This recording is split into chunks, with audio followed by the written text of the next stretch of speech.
ಅಥಣಿಯಲ್ಲಿ ಕಾಂಗ್ರೆಸ್ನಲ್ಲಿ ಅಸಮಾಧಾನ ಭುಗಿಲೆದ್ದಿದೆ. ಮೂಲ ಕಾಂಗ್ರೆಸ್ ನಾಯಕರ ವಿರುದ್ಧ ಸವದಿ ಬೇಸರವನ್ನ ವ್ಯಕ್ತಪಡಿಸಿದ್ರ ಅನ್ನುವಂತ ಪ್ರಶ್ನೆ ಇದೆ. ಸವದಿ ಹಾಗೂ ಗಜಾನನ ಮಂಗಸೂಳಿ ನಡುವೆ ಟಾಕ್ ವಾರ್ ನಡೆದಿದೆ. ಶಾಸಕ ಸವದಿ ಆರೋಪಕ್ಕೆ ಗಜಾನನ ಕಣ್ಣೀರನ್ನ ಹಾಕಿದ್ದಾರೆ. ಲಕ್ಷ್ಮಣ್ ಸವದಿ ಅವರಿಗೆ ನಾನು ಹಣಕ್ಕೆ ಬೇಡಿಕೆಯನ್ನ ಇಟ್ಟಿಲ್ಲ, ಧರ್ಮಸ್ಥಳ ಮಂಜುನಾಥನ ಮುಂದೆ ಪ್ರಮಾಣವನ್ನ ಮಾಡಲಿ ಅನ್ನೋದಾಗಿ ಇಲ್ಲಿ ಗಜಾನನ ಹೇಳ್ತಾ ಇರುವಂತದ್ದು. ಕಾಂಗ್ರೆಸ್ ಶಾಸಕ ಲಕ್ಷ್ಮಣ್ ಸವದಿ ವಿರುದ್ಧ ಗಜಾನನ ಮಂಗಸೂಳಿ ತಿರುಗಿ ಬಿದ್ದಿದ್ದಾರೆ.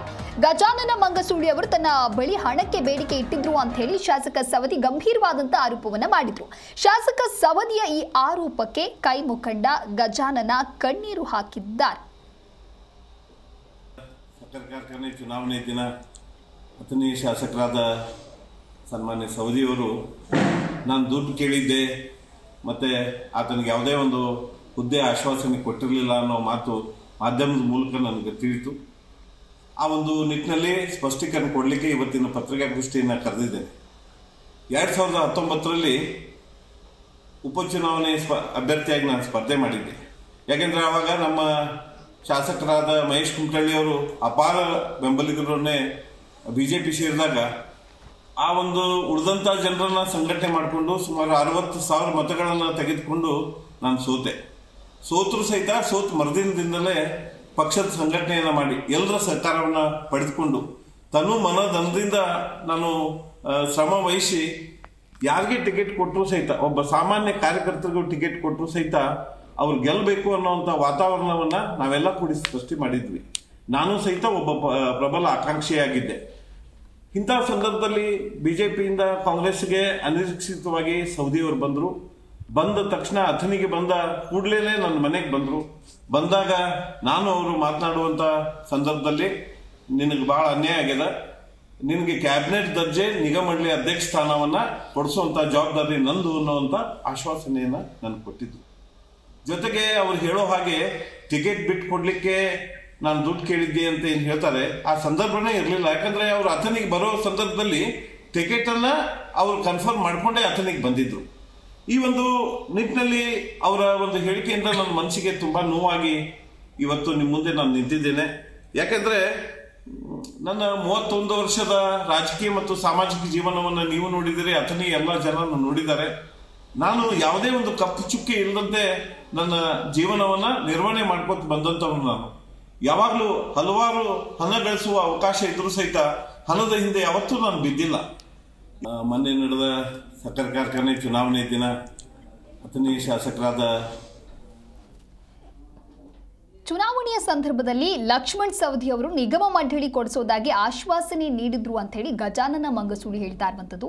ಲಕ್ಷ್ಮಣ್ ಸವದಿ ಅವರು ಆಶ್ವಾಸನೆಯನ್ನ ಕೊಟ್ಟಿಲ್ಲ ಅಂತ ಹೇಳಿದ್ರೆ ಧರ್ಮಸ್ಥಳ ಮಂಜುನಾಥ ಸನ್ನಿಧಿಗೆ ಬಂದು ಪ್ರಮಾಣ ಮಾಡ್ಲಿ ಅಂತ ಹೇಳಿ ಸವದಿಗೆ ಸದ್ಯ ಗಜಾನನ ಈ ರೀತಿಯಾಗಿ ಸವಾಲನ್ನು ಕೂಡ ಹಾಕಿದ್ದಾರೆ. ಲಕ್ಷ್ಮಣ್ ಸವದಿ ಗೆಲುವಿಗೆ ನನ್ನದು ಸಿಂಹ ಪಾಲಿದೆ ಅಂತ ಹೇಳಿ ಕೈ ಮುಖಂಡರು ಹೇಳಿದ್ದಾರೆ.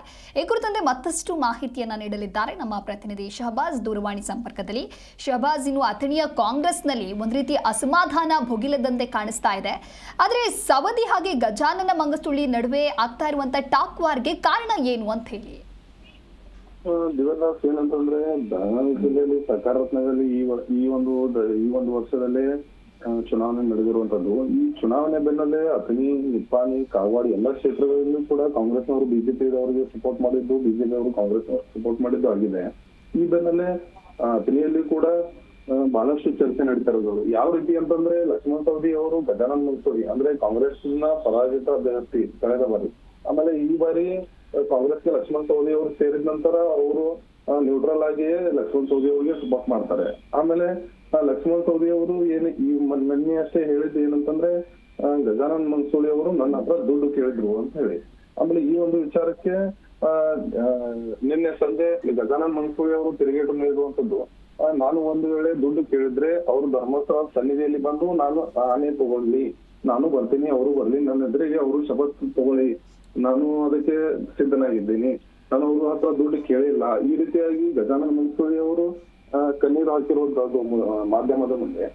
ಇದ್ರ ಬೆನ್ನಲ್ಲೇ ಲಕ್ಷ್ಮಣ್ ಸವದಿ ಅವರು ಮತ್ತೆ ಇವತ್ತು ಬೆಳಿಗ್ಗೆ ಪ್ರತಿಕ್ರಿಯೆ ನೀಡಿರುವಂತದ್ದು ಏನಂತಂದ್ರೆ ಅವರು ನನ್ನ ಹತ್ರ ದುಡ್ಡು ಕೇಳಿದ್ದಾರೆ ಮತ್ತು ಅವರು ನನಗೆ 101% ನನ್ನ ಹತ್ರ ದುಡ್ಡು ಕೇಳಿದಾರಂತೆ ಲಕ್ಷ್ಮಣ್ ಸವದಿ ಅವರು ತಿರುಗೇಟನ್ನು ನೀಡುವಂತದ್ದು.